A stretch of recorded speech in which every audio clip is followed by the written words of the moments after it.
د ضلع کلي عبدالله په علاقه توت اډه کې تېره ورځ د دوه متحارب قبایل در مابینځ یو خونریز جنګ وسو. په دې جنګ کې د دواړو د قبایل د جانبه چې دی هغه د فایرینګ وسو. په دې فایرینګ کې کم از کم 7 کسان شهیدان جبکې 15 زیات کسان چې دي هغه په دې کې زخمي سولو.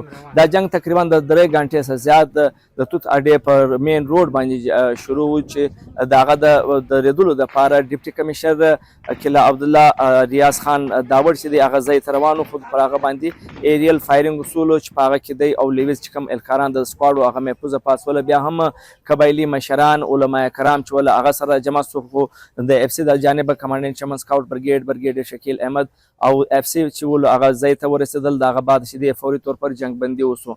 ډیپټي کمشنر کلا عبدالله ریاض خان داوړ علما کرام قبایلي مشران چې په هغه کې د مختلف اقوام مشران شامل ول د شپې تېره شپه د شپې پورې چې دی د دواړو قبایل درمیانځ کامیاب مذاکرات وسول. د هغه مذاکرات کې پر دواړه قبایله څخه چې کوم دی مورچه بند ول هغه مورچې خالي سولې، جبکې یوې قبیلې د جانبه په کلا عبدالله بازار باندې کوټه چمن لو لاره چې ده هغه بنده سوې وله. د دې احتجاج په وجه د پرون مازدیګر څخه د ماخستن در 2 بجو پورې چې دی پر کوټه چمن لاره بنده ول. په دې کې ډېرې مسافر ګاډیان درېدلې ولې او په هغه کې مسافران چې ول هغه ډېر سخت مشکلات و. بیا هم قبایلي مشران او علما کرام تېره شپه چې دی د دې مشتعل خلکو سره کامیاب مذاکرات وکړل او د مذاکرات له امله بعد چې دی کوټه چمن روډ چې ول هغه خلاص و. دا وخت پر کوټه چمن روډ باندې چې دی د ټریفیک چې کوم عمل دی رواني د هغه روا دوا ده او ټریفیک د معمول مطابق شروع دی.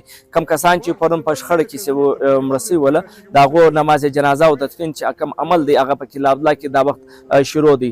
د ډیپټي کمشنر په سربراهۍ کې د علما کرام قبایلي مشرانو یو ګډه کمیټې چې دا هغه جوړه شوې ده او هغه به دا شخړه منځ ختم کوي. خو بیا هم قبایلي مشران علما کرام دا زیاته کله چې دا د 2 قبیلو درمنځ نه بلکې د 2 ګرانو در مابینځ ول خلک دی د دې ته 2 قبیلو رنګ نه ورکوي ولې چې دا مسله ډېره اوږده نه سي. دا وخت په کلا عبدالله کې چې کوم فایرینګ و هغه نه صرف بند سو بلکې چې کومه قبایل په آپس کې مورچه بند و هغه مورچې هم پکې خالي سولې.